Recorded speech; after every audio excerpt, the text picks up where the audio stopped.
mentinggikannya, mensucikannya. Di mana majlis-majlis seperti ini adalah tempat pusatnya turun rahmat, yang dimana jika Allah menaruh hambanya di tempat pusatnya turun rahmat, maka besok Allah Ta'ala akan tempatkan dia di tempat pucuknya rahmat, yaitu surganya Allah Subhanahu wa Ta'ala. Amin amin ya rabbal alamin. Tidak lupa salawat serta salam selalu kita haturkan kepada baginda kita Maulana Nabi Muhammad sallallahu alaihi wasallam, yang dimana kita sebagai umat Nabi Muhammad mungkin ada saja perbedaannya, mulai daripada perbedaan kulitnya, mulai daripada perbedaan kastanya, mulai daripada perbedaan pemikirannya atau tariqahnya, tapi kita bersatu karena satu tujuan, yaitu karena Nabi Muhammad yang mengumpulkan kita, Nabi Muhammad yang mempersatukan kita.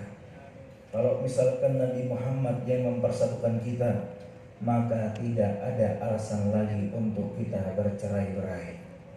Karena perceraian yang terjadi pada umat Nabi Muhammad hanya menyebabkan Nabi Muhammad bersedih, hanya membuat Nabi Muhammad sumpah, hanya membuat Nabi Muhammad tidak girang hatinya.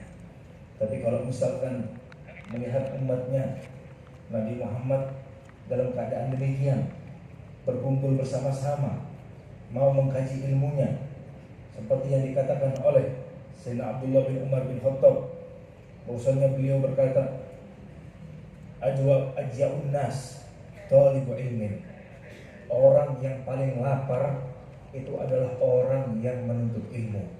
Wa asba'uhum, dan yang paling kenyang alladzi la yatahi, yang paling kenyang adalah orang yang enggak mau sama ilmu. Kalau misalkan Nabi Muhammad melihat umatnya sama-sama berlomba, apalagi setelah melaksanakan sholat subuh berjamaah dan berzikir bersama jamaah, dan di mana pahalanya itu lebih afdal daripada haji, lebih afdal daripada umroh, maka ini sangat menggembirakan hati Nabi Muhammad. Alhamdulillahirabbil alamin. Pada hari ini kita membahas tema yang sangat luar biasa, yang dimana mungkin kita menjadi manusia kadang lupa diri. Menjadi manusia mungkin kita terkadang merasa bahwasannya kita ini serba bisa, bahwasannya kita ini merasa capable, merasa pantas untuk setiap level. Tapi ternyata Allah sudah pernah mengingatkan kita. Allah sudah berfirman, wa khuliqal insanu dha'ifa, dan diciptakan manusia itu dalam keadaan lemah. Dan di dalam ayat lain Allah Subhanahu wa taala berfirman, Allahul ladzi khalaqakum min dha'fin thumma ja'ala min ba'di dha'fin quwwah thumma ja'ala min ba'di quwwatin dha'fan wa shayba. Allah Ta'ala lah yang menciptakan kita sebagai manusia, yaitu daripada kelemahan. Dan setelah adanya rasa lemah, Allah Ta'ala menciptakan kekuatan. Dan kekuatan itu ternyata tidak bertahan lama, karena yang tadinya kekuatan itu ada pasti akan sirna dan pasti akan lemah kembali. Itulah kita sebagai manusia.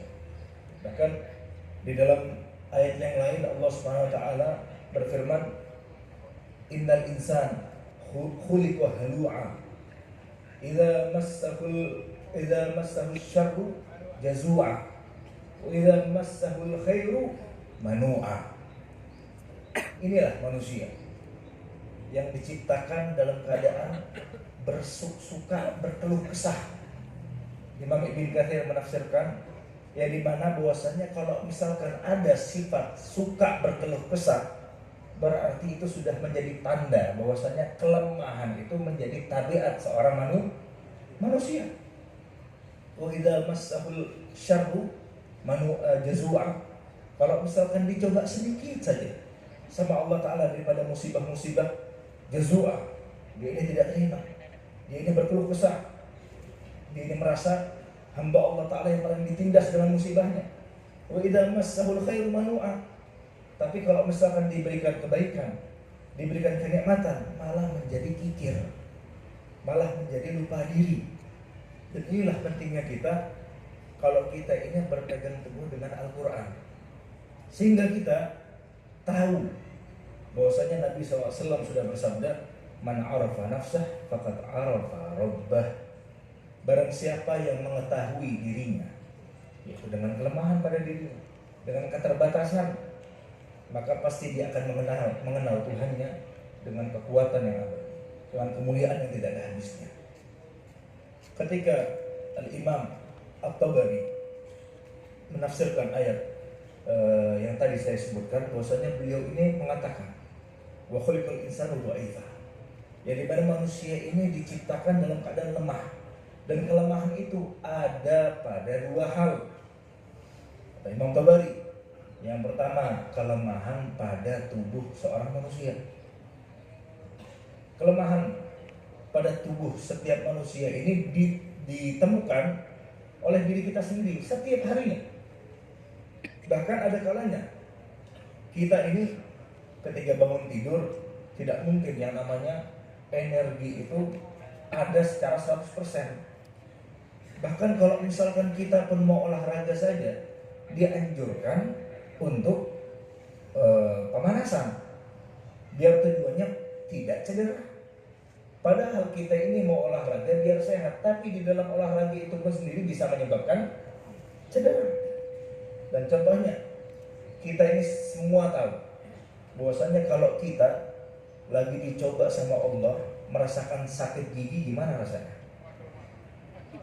Baru dikasih rasa sakit gigi, itu sudah menjadi sensitif, sudah ngamuk-ngamuk, bahkan sudah merasa bahwasanya nggak ada ujian yang lebih berat daripada sakit gigi. Ini contoh yang sangat remeh sebenarnya. Ini gigi baru, belum yang lain. Dan yang kedua, kata Imam Tabari, bahwasanya kelemahan itu ada pada jiwa manusia, yang dimana bahwasanya manusia ini diciptakan untuk tidak selalu kuat, tidak selalu tegar menjalankan hukum-hukum Allah Subhanahu wa Ta'ala.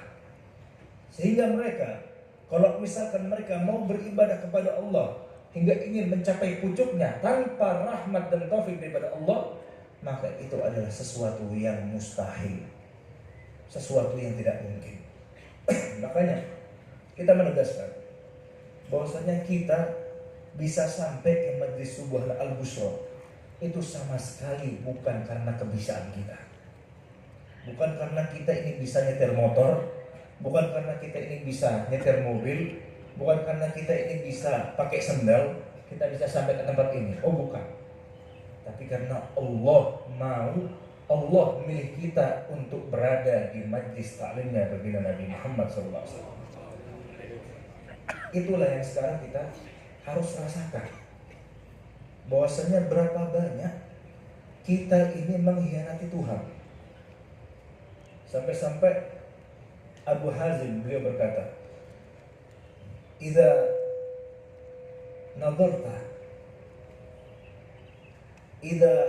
nadarta Allah Subhanahu wa ta'ala asbagha 'alaika ni'amahu zahiran wa batinan wa anta ta'si fahdar." Bahwasanya beliau berkata, kalau misalkan kita ini melihat Allah Subhanahu wa ta'ala memberikan kenikmatan secara terus-menerus, zahir batin, gak ada yang luput daripada kita, kesehatan kita, keafiatan kita, kesempurnaan bernafas kita, kesempurnaan badan kita, adanya istri yang soleha, adanya anak, adanya rumah yang menaungi, adanya baju yang menutupi aurat, tapi kita malah bermaksiat kepada Allah. Hati-hati kepada Allah Subhanahu wa ta'ala. Karena semua yang kita dapati hanyalah daripada Allah Subhanahu wa ta'ala. Semua yang kita dapat itu bukan karena diri kita siapa, tapi karena Allah yang mengizinkan. Bahkan bahwasanya bahaya daripada rasa bisa kita ini adalah kita ini bisa terkena penyakit yang sangat berbahaya, yaitu penyakit yang dimana Allah Ta'ala ini pertama kali dimaksiati olehnya. Apa itu? Sifat sombong. Iblis ini merasa orang yang paling banyak ibadahnya kepada Allah, sehingga ketika dia mendengar perintah Allah untuk bersujud kepada Adam, nggak terima. Seakan-akan iblis itu berkata, ya Allah, kenapa aku yang senior harus sujud sama yang junior?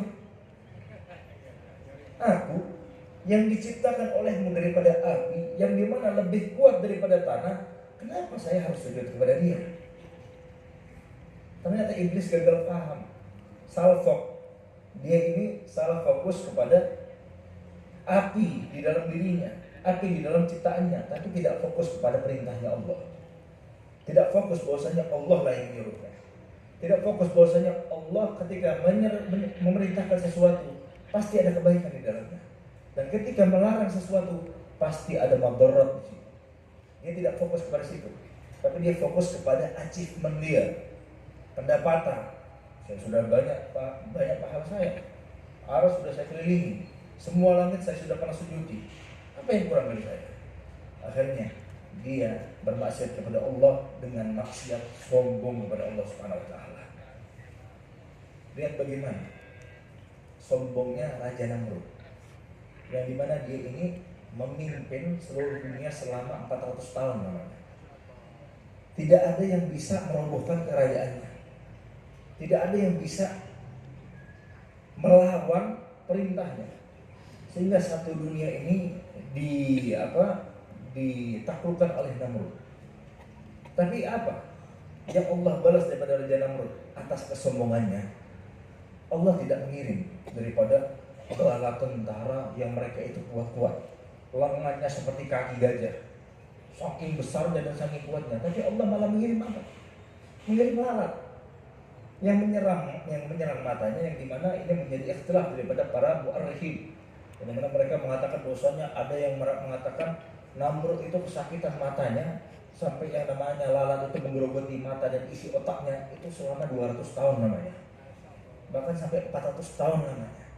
Subhanallah. Jadi 400 tahun dia ini sombong sama Allah, 400 tahun juga Allah Ta'ala mentawadukan dia, mendidik dia dan menjatuhkan dia, karena dia lupa bahwasanya di atas kemuliaan ada kemuliaan yang abadi, ada kerajaan yang pasti, itu kerajaannya Allah Subhanahu wa Ta'ala.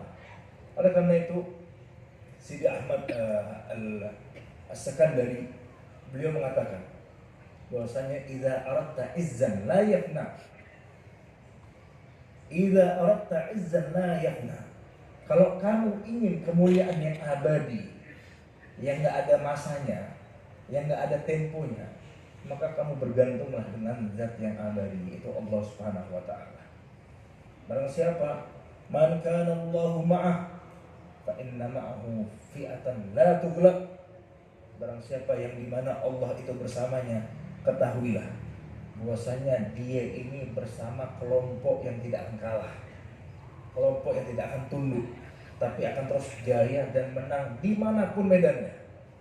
Dan yang kedua, kalau misalkan kita ini merasa bisa tanpa bergantung kepada Allah, ini akan mengajarkan diri kita untuk lupa, untuk tawakal kepada Allah Subhanahu wa taala. Allah sudah mengatakan di dalam Al-Quran bahwasanya innamal mu'minuna, bahwasanya yang namanya hanya saja orang-orang beriman, yang dimana dibacakan ayat-ayat Allah Ta'ala, wajilat qulubuhum, hati mereka akan takut dan akan bertambah keimanan mereka, wa ala rabbihim yatawakkalun, dan kepada Tuhan mereka ini bertawakal. Kepada Tuhan mereka ini hanya bertanggung, berpasrah, tidak kepada orang lain. Kita lihat ada sesuatu ibrah yang sangat luar biasa, yang dimana bahwasanya ketika Sayyidina Ibrahim alaihissalam, beliau ini dalam keadaan genting, dalam keadaan yang menyeramkan, yang dimana melihat api yang berkobar selama berhari-hari dinyalakan, yang dimana api itu bisa melahap satu kampung beserta penghuninya, itu diperuntukkan hanya saja untuk Nabi Ibrahim. Hanya saja untuk Nabi Ibrahim. Ketika Namrud melempar Nabi Ibrahim kepada api, bahwasanya yang namanya Jibril datang kepada Sayyidina Ibrahim. Ya Ibrahim, alaka hajatun minni? Apakah kamu punya hajat, butuh pertolongan daripada saya? Apa kata Sayyidina Ibrahim? Amma minka fala uhib. Kalau dari kamu, saya nggak mau. Hasbiyallah wa ni'mal wakil. Ni'mal maula wa ni'man nasir. Cukup penolong bagiku adalah Allah Subhanahu wa ta'ala. Maka Allah Ta'ala katakan kepada api, faqulna la apa? Kuni bardan wa salaman ala Ibrahim. Wahai api, jadilah kamu dingin. Jadilah kamu api yang tidak membahayakan bagi Ibrahim. Maka itulah tampak sebuah tawakal yang sangat kuat daripada Nabi Ibrahim yang sangat mengenal Tuhannya. Bahwasanya Nabi Ibrahim tidak butuh kepada Sayyidina Jibril, yang dimana Jibril pun bisa. Bahwasanya diceritakan yang namanya Jibril ini ketika diutus untuk menghukum kaum Lut, yang dimana kaum Lut ini diangkat sama Jibril beserta desanya, beserta penghuninya, itu setinggi sampai langit pertama, yang dimana semua penduduk kaum Sodom itu mendengar tasbih malaikat. Setinggi itu Jibril mengangkatnya karena marah, geram melihat umat-umat yang selalu bermaksiat kepada Allah dengan cara yang keji. Ketika sudah sampai di langit pertama, yang dimana kaum Sodom itu beserta penghuninya dibalik di atas langit, kemudian dihancurkan ke bawah. Sayyidina Jibril mampu mengadamkan api, tapi Nabi Ibrahim tidak mau mendapatkan pertolongan daripada makhluk sama seperti dirinya, tapi malah beliau mau mendapatkan pertolongan daripada Al-Khaliq Allah Subhanahu wa ta'ala. Jangankan jauh-jauh, kita punya Nabi Rasulullah SAW. Bahwasanya lihat bagaimana Sayyidina Ali bin Abi Thalib meriwayatkan bahwasanya semua yang pada bersiap untuk berperang Badar itu 313 orang semuanya tertidur kecuali satu orang. Siapa? Rasulullah SAW. Dari habis isya sampai subuh, Nabi Muhammad hanya mengangkat tangannya. Nabi Muhammad hanya menangis kepada Allah untuk meminta pertolongannya. Semuanya, kalau misalkan Rasulullah mau menghadapi kafir Quraisy sendiri, Rasulullah sebenarnya bisa. Rasulullah dimiliki kekuatan yang sangat luar biasa. Bahkan para nabi diberikan kekuatan itu sebanyak 40 laki-laki penjaga. Dalam kekuatannya, dalam kewibawaannya, Nabi Muhammad bisa menghadapi mereka sendiri dengan kekuatan yang Allah berikan. Tapi apakah itu membuat Nabi Muhammad merasa bisa? Justru tidak. Malah Nabi Muhammad merasa tidak bisa apa-apa dan tidak ada apa-apa dan tidak bisa apa-apa tanpa pertolongan Allah Subhanahu wa taala. Dan Sayyidina Ali bin Abi Thalib, beliau mengatakan, saya melihat Nabi Muhammad dari habis isya sampai sholat subuh itu hanya isinya menangis kepada Allah Ta'ala. Ya Allah, katanya beliau, kalau misalkan engkau menghendaki atas kehancuran kelompok yang mungil ini, hadhihi isobah Nabi Muhammad, tawadu, kata-katanya kepada Allah Ta'ala, grup yang kecil ini ya walam tu'bad alal ardi abada, maka kamu tidak akan disembah setelah ini selama-lamanya ya Rabb. Bahkan Abdullah bin Mas'ud, beliau meriwayatkan bahwasanya saya tidak pernah mendengarkan pujian, mendengarkan sebuah gombalan yang disampaikan seseorang kepada Allah Ta'ala melainkan gombalan dan pujiannya Nabi Muhammad kepada Allah Ta'ala di malam perang Badar itu. Apa yang terjadi? Yang terjadi adalah sesuai yang Nabi Muhammad minta. Bahwasanya pengakuan kita sebagai hamba dan kita ini mengaku bahwasanya diri kita ini tempatnya lemah, itu adalah puncak peribadatan kita kepada Allah Subhanahu wa taala. Ketika kita na'tarif bi dzambin, na'tarif bi ajzin, wa na'tarif bi qasrin, hada ghayat ubudiyatina lillah. Kalau kita ini mengakui adanya dosa, kekurangan, kelemahan pada diri kita, justru itu puncak peribadatan kita kepada Allah Subhanahu wa taala.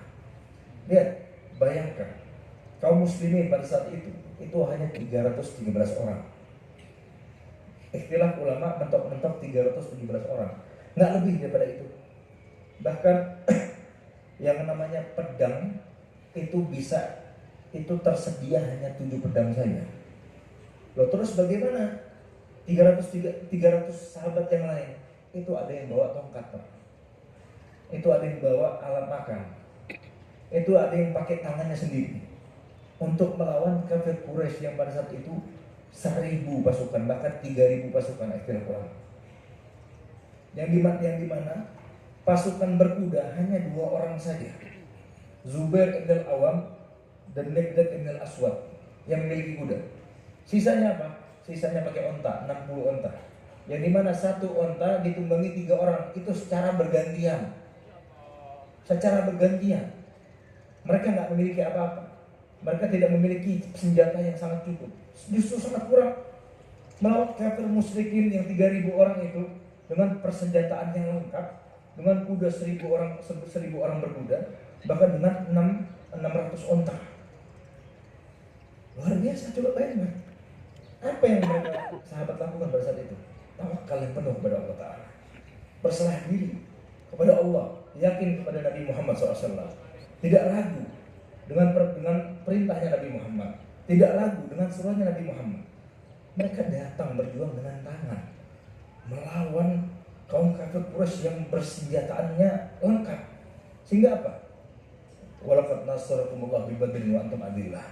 Kemudian Allah bersabda, berfirman, walaqad nasarakumullah, kalian itu dimenangkan di perang Badar, wa antum adillah, dan kalian dalam keadaan hina, dan kalian dalam keadaan kurang memadai, nggak punya apa-apa. Dan Allah Ta'ala nurunkan yang namanya malaikat itu 1.000 pasukan malaikat. Sehingga Imam Halabi dalam sirah Halabiyahnya, beliau berkata bahwasanya setiap sahabat itu mereka menyaksikan bagaimana malaikat itu turun daripada langit berjihad bersama Rasulullah SAW. Di mana setiap malaikat memakai imamah kuning atau merah. Dan ini daripada riwayat yang ditulis oleh Al-Imam Al-Halabi. Lihat bagaimana tawakal Sayyidina Muhammad SAW. Lihat bagaimana juga Sayyidina Abu Bakar As-Siddiq. Beliau ini adalah afdalul ummah ba'da nabiyha, orang yang paling afdal di umat Nabi Muhammad setelah Rasulullah. Tapi apa yang beliau katakan? Beliau mengatakan, ana lastu bi khairikum fa in ahsantu fa'inunani wa in asa'tu faqawimunani. Saya ini bukan orang yang terbaik di antara kalian. Saya ini bukan orang yang paling memadahi di antara kalian. Saya ini bukan orang yang paling bisa juga di antara kalian. Kalau misalkan saya ini berlaku baik, maka support saya, dukung saya, bantu saya. Tapi kalau misalkan saya ini salah, faqawimunani, ayo benarkan saya, salahi saya, koreksi saya. Ma'innahu afdalul ummah ba'da nabiyha. Padahal beliau adalah khalifahnya Nabi Muhammad SAW. Tapi beliau gak pernah merasa bisa. Sayyidina Umar bin Khattab, yang dimana kalau misalkan, kata Nabi Muhammad, kalau misalkan ada seseorang yang mendapatkan ilham di umat ini, maka itu adalah Umar bin Khattab, kata Nabi Muhammad. Tapi kerjaannya beliau dari habis isya sampai subuh, beliau hanya menangis. Apa yang beliau tangisi? Mengharap mendapatkan rahmat Allah, karena beliau tidak merasa pantas mendapatkan rahmat Allah. Beliau mendengar Nabi Muhammad mengatakan, anta ya Umar fil jannah, kamu Umar di surga, termasuk asyrul basyarin bil jannah. Tapi malah beliau selalu nangis setiap malam, meminta ampunan daripada Allah Ta'ala, meminta rahmat. Bukan beliau malah merasa bisa, bukan beliau malah menjadi pemimpin yang otoriter, tapi malah sebaliknya, semakin takut sama Allah Ta'ala. Semakin sampai beliau bilang, kalau misalkan ada aja satu amalan yang saya tahu itu diterima, pasti diterima sama Allah Ta'ala, saya nggak mau minta hidup, saya mau mati aja. Karena kalau Allah sudah menerima satu amal hambanya, pasti Allah akan mengenakan dia rahmatnya. Kalau sudah kena rahmatnya Allah, pasti meninggal husnul khatimah dan masuk surganya bersama Nabi Muhammad SAW. Itu para mereka orang-orang hebat. Bahkan lihat bagaimana Al-Imam Malik Imam Malik ini orang yang paling afdol di zamannya, orang yang paling alim, orang yang paling tahu sunnahnya Nabi Muhammad. Semua sunnahnya Nabi sudah dilakukan. Beliau adalah orang yang paling menjaga perasaan Nabi Muhammad. Bahkan beliau seorang Imam Malik, saking takut mencoreng kehormatan Nabi Muhammad, beliau selalu berjalan di Madinah dalam keadaan hafi, khufyanan, nggak pakai sendal, karena takut kurang ajar sama Nabi. Beliau kalau mau meriwayatkan hadis sampai memakai pakaian yang paling bagus, memakai wangi-wangian yang paling bagus, takut tidak menghormati ilmunya Nabi. Tapi kalau misalkan beliau ada yang datang untuk bertanya kepada beliau 30 persoalan di majelisnya, maka beliau selalu menjawabnya 5 sampai 7 masalah. Apakah ini daripada kebodohan beliau? Oh, tidak sama sekali. Beliau adalah orang yang paling paham dengan hukum Allah, dengan Al-Quran, dengan Sunnah, dengan ijma ulama dan amalnya ahli Madinah. Beliau sangat mengerti. Tapi beliau apa? Ini tawadhu daripada beliau. Dan beliau sangat tahu bahwasanya orang yang gampang beriftar, gampang memberikan fatwa, itu adalah orang yang paling berani sama nerakanya Allah Subhanahu wa taala. Al-Imam Syafi'i, beliau seorang yang sangat sibuk, hidupnya didedikasikan untuk umat Nabi Muhammad, untuk ilmunya kepada Nabi Muhammad. Sampai-sampai beliau meralat, ada mazhab qadim, ada mazhab jadid. Yang artinya beliau selalu mengevaluasi apa yang harus saya benarkan daripada perkataan saya. Apa yang harus saya berikan kepada umat Nabi saya. Saya harus memberikan mereka yang terbaik. Imam Syafi'i, orang yang tidak pernah membuang waktunya, orang yang tidak pernah merasa bahwasanya dirinya yang paling pintar. Justru beliau yang paling alim di zamannya, tapi yang paling dikenal tawadhunya. Itu Imam Syafi'i. Imam Al-Hasan Al-Basri, beliau seorang periwayat hadis, beliau seorang alim. Tapi kalau dilihat orang-orang yang melihat beliau, mereka ini tidak percaya apakah Hasan Basri ini orang alim beneran. Kalau kita lihat Imam Hasan Basri ini orang-orang kuburan. Loh, kok bisa orang-orang kuburan? Karena nggak ada kehidupan di mukanya. Karena selalu menangis kepada Allah Ta'ala, selalu mengingat kematian, selalu mengingat kekurangan. Makanya hendaknya bagi kita seperti yang dikatakan oleh Sayyidina Umar bin Khattab, bahwasanya hendaknya bagi kita orang-orang cerdas umat Nabi Muhammad, sebelum kita dihisab ini, mari kita menghisab diri kita sendiri. Mari kita ingin mengaku kepada Allah Ta'ala dengan kelemahan. Kita ini adalah makhluk yang paling butuh sama rahmatnya Allah Ta'ala. Perjalanan kita masih panjang. Kita kemarin di alam kan, sekarang kita di alam dunia. Sekarang di alam dunia ini yang nggak banyak waktunya, mentok-mentok 80 tahun. Nggak tahu, ada juga yang kita yang nggak sampai 30 tahun, ada yang nggak sampai 40 tahun, ada yang nggak sampai 15 tahun, ada yang nggak sampai 1 tahun. Di dunia ini tempat buat kita mencari bekal itu sedikit sekali. Kalau kita ibarat kata kita ini mau melamar kerja, tapi dengan pengalaman yang sedikit, itu hampir mustahil ditolak, itu hampir mustahil diterima. Seperti halnya kita sekarang ini mau beribadah kepada Allah Ta'ala 60 tahun, harapannya pasti masuk surga, pasti amalnya ini diterima. Itu sangat bahaya sekali. Lihat bagaimana Sayyidina Umar bin Khattab, beliau berkata, saya ini setiap hari sebelum saya dihisab nanti di hari kiamat, setiap hari saya hisab diri saya. Amal saya dari pagi sampai sore hari itu saya hitung. Kalau saya menemukan kebaikan, saya syukur sama Allah. Kalau misalkan saya menemukan kejelekan, saya minta maaf sama Allah. Itu daripada orang-orang yang paham bahwasanya orang yang beriman itu gimana sih. Makanya Allah Ta'ala berfirman, wa ma yasha'una illa ayyasha Allahu rabbul alamin. Mereka bisa berbuat, tapi perbuatan mereka tidak akan mengartikan apa-apa tanpa izin daripada Allah Subhanahu wa taala. Di dalam ayat ini ada dalil untuk kita ini merot atau membantah pikiran Qadariyah. Jadi mana mereka mengatakan bahwasanya manusia itu memiliki hak penuh untuk menciptakan takdir mereka sendiri. Gak perlu sama pertolongan Allah, gak perlu dengan rahmat Allah, karena Allah sudah mengizinkan manusia itu berbuat demikian rupa, berbuat apa saja, dan itulah yang dibuat, itulah yang ditulis di takdirnya sendiri.